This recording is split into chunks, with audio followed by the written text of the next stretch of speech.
Bismillahirrahmanirrahim. Assalamualaikum warahmatullahi wabarakatuh. Waalaikumsalam warahmatullahi wabarakatuh. Alhamdulillahi wa kafa. Wassalatu wassalamu ala nabiyil mustafa wa ala alihi wa ashabihi alladhina hum ahlus sidqi wal wafa, amma ba'd. Yang saya hormati Ketua BKM Masjid Babu Salam serta seluruh pengurus yang hadir pada malam hari ini, para ustadz yang saya muliakan, dan seluruh jamaah sholat isya, sholat tarawih yang dirahmati Allah Subhanahu wa Ta'ala. Bapak Ibu hadirin yang mulia, dalam kesempatan ini marilah sama-sama bersyukur kepada Allah dengan melafazkan hamdalah, alhamdulillahirabbil alamin. Malam ini kita masih diberikan kesehatan, bisa melaksanakan ibadah sholat tarawih di malam yang ke-6 ini. Alhamdulillah, kita masih dalam keadaan sehat wal-afiyat.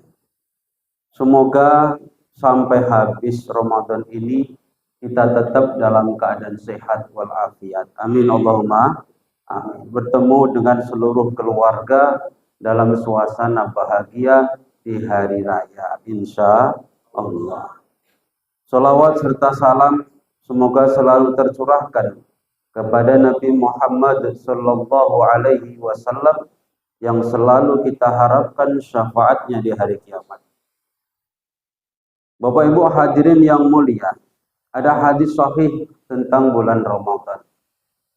Idza jaa Ramadan futihat abwabul jannah. Ketika sudah masuk bulan suci Ramadan, maka dibukalah pintu-pintu surga. Wa ghuliqat abwabun nar, ditutup pintu-pintu neraka. Wa sufidat asyayatin, dan diikat syaitan-syaitannya. Pertanyaannya Bapak Ibu, jikalau pintu-pintu surga dibuka, maukah Bapak Ibu semua masuk hari ini? Syaratnya masuk surga harus mati dulu, mau Bu? Tadi mau. Syaratnya masuk surga harus mati dahulu. Baru setelah kita meninggal, nanti dibangkitkan. Setelah dibangkitkan, dikumpulkan di mahsyar. Setelah itu nanti kita dihisab amal kita. Kemudian ditimbang. Baru kita nanti melewati Shiratal Mustaqim. Barulah kita bisa masuk surga atau neraka. Jadi prosesnya sangat panjang. Jadi hadis yang berbunyi ketika datang bulan Ramadan pintu surga dibuka, pintu neraka ditutup, kemudian setan-setan diikat. Apa manfaat pintu surga dibuka sekarang ini? Lalu apa manfaat pintu neraka ditutup pada saat ini? Surga neraka sekarang sudah ada apa belum Bu? Surga sudah ada apa belum Bu? Sudah. Nabi Adam pernah tinggal di surga. Neraka juga sudah ada, cuman belum ada yang mau masuk. Saya yakin jamaah sini nggak ada kan yang mau masuk. Ada yang mau masuk Pak? Kita mau nggak mau nanti pasti dimasukkan Pak. Mau siap atau nggak siap, kalau kita nggak siap-siap amal ibadah yang banyak, pasti akan dipaksa masuk. Bapak Ibu yang dimuliakan Allah, lalu apa artinya pintu surga dibuka? Karena saking banyaknya peluang kita untuk beramal soleh, mudahnya kita beramal soleh. Bahkan Bu, ada hadis, barang siapa kok sholat malam, sholat tarawih, itu Allah tugaskan di langit, di dekat aras itu namanya ada Hadiratul Qudsi. Hadiratul Qudsi ini di sana tinggal ribuan malaikat, bahkan jutaan, miliaran, hanya Allah yang tahu. Setiap malam-malam Ramadan, malaikat-malaikat ini minta izin kepada Allah agar diperkenankan turun ke bumi, ikut bersama orang-orang beriman, ikut sholat tarawih bersama di masjid. Barang siapa kok menyentuh malaikat-malaikat ini atau bersentuhan tanpa dirasa, maka saida sa'adatan la yashqa abadan. Maka akan beruntung dengan keberuntungan yang tidak ada celaka selama-lamanya. Semoga hadirin wal hadirat Bapak Ibu yang hadir pada malam hari ini ada yang bersentuhan dengan malaikat-malaikat tersebut. Amin Allahumma amin. Kemudian kalau kita beramal soleh di bulan Ramadan, kenapa sangat ringan?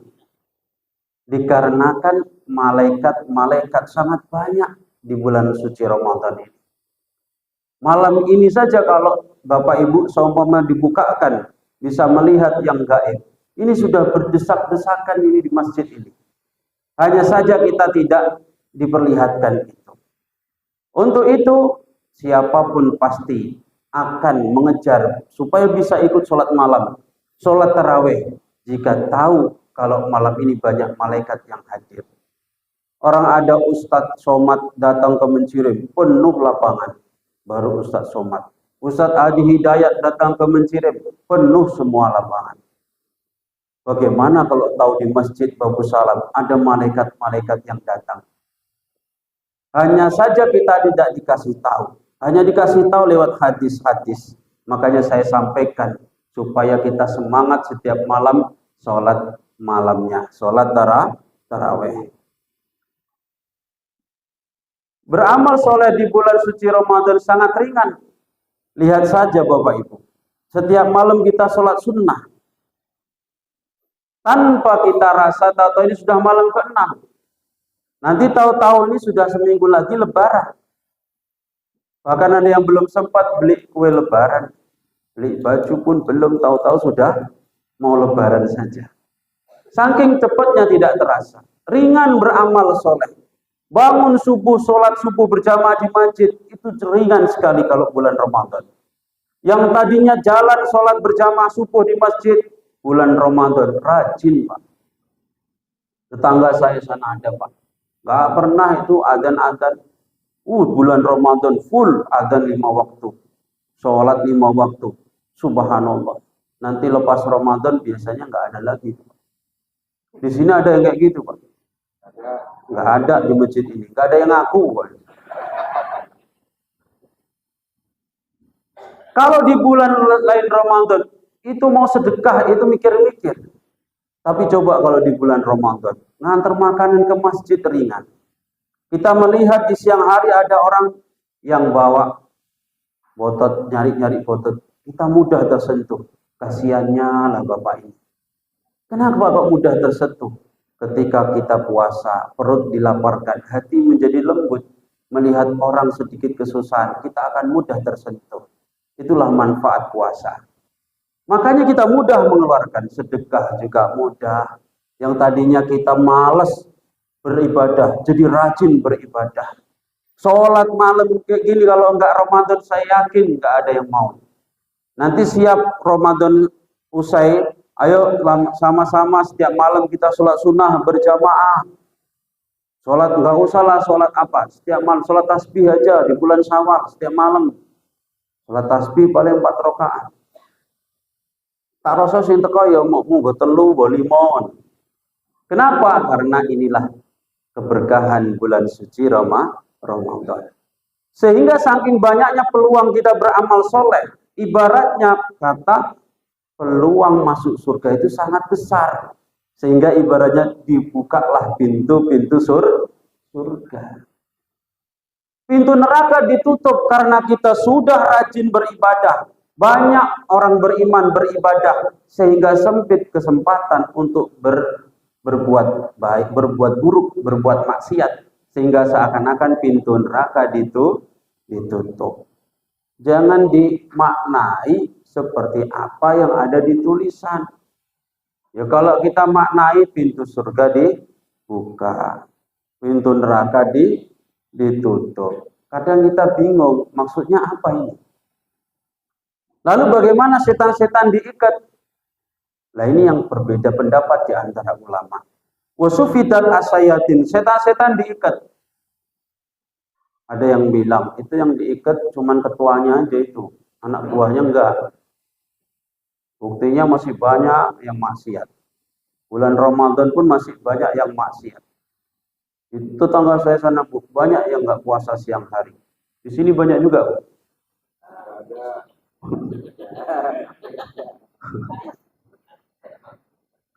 Gak ada yang ngaku. Tetangga saya masih banyak gak puasa. Siang-siang pun ngerokok, enak tenan. Dal gedul. Maaf Pak Ustadz, aku izin ngerokok. Ngapain izin sama saya?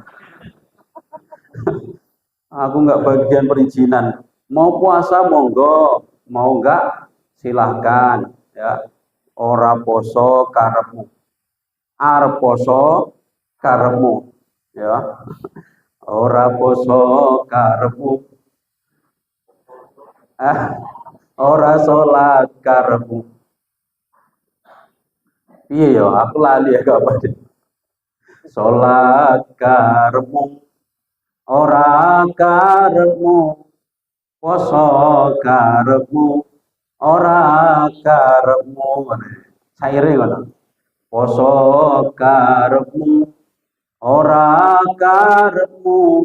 Dikecek malaikat. Rasa-rasa no dewi. Mau puasa terserah, enggak terserah. Tapi nanti kalau dipukuli malaikat, rasakan sendiri. Orang yang tidak puasa di siang hari, setiap hembusan nafasnya dihitung maksiat. Setiap kita bernafas dihitung maksiat. Sebaliknya orang yang berpuasa, setiap hembusan nafasnya dihitung tasbih. Bahkan bau mulutnya orang yang berpuasa di sisi Allah bagaikan lebih wangi daripada minyak kasturi.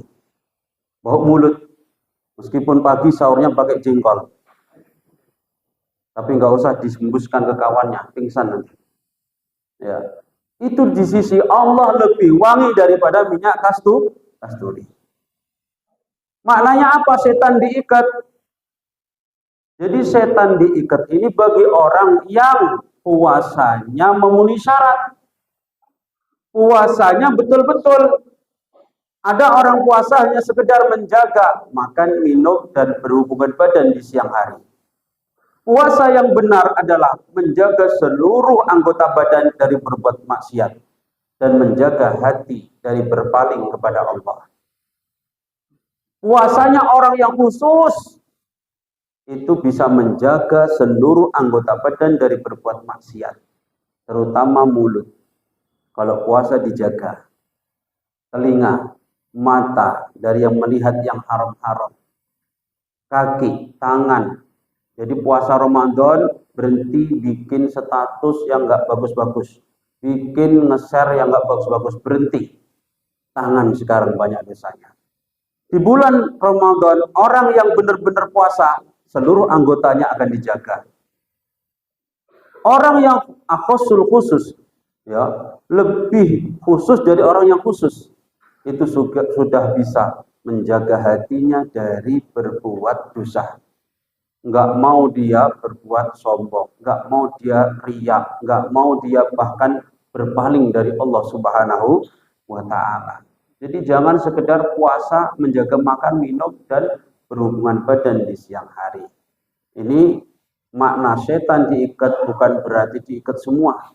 Kalau kayak gitu nggak ada yang berbuat maksiat lagi. Kenapa lalu orang masih banyak berbuat maksiat kalau setan diikat? Nanti kita dijawab gitu nggak bisa jawab. Kalau memang setan diikat, kenapa masih banyak berbuat maksiat? Harusnya kalau diikati semua setannya pensiun. Nggak ada orang lagi yang jahat. Begal masih ada kok. Orang siang nggak puasa masih banyak. Apa itu nggak perbuatan setan? Penyebabnya adalah setan itu ada dua. Setan bentuk manusia, setan bentuk jin. Jangan dipahami setan cuma bentuk jin. Setan itu juga ada yang dari golongan manusia. Mana dalilnya Ustaz ngomong kayak gitu? Alladzi waswisu fi sudurin nas minal jinnati wan nas. Dari golongan jin dan golongan manusia yang mengajak kepada kejahatan, setan. Jin yang membisiki manusia untuk berbuat jahat, setan. Kalau ada orang kita, kawan-kawan kita, sekitar kita di siang hari ngajak berbuat dosa, itu setan dari golongan manusia. Maka hati-hati.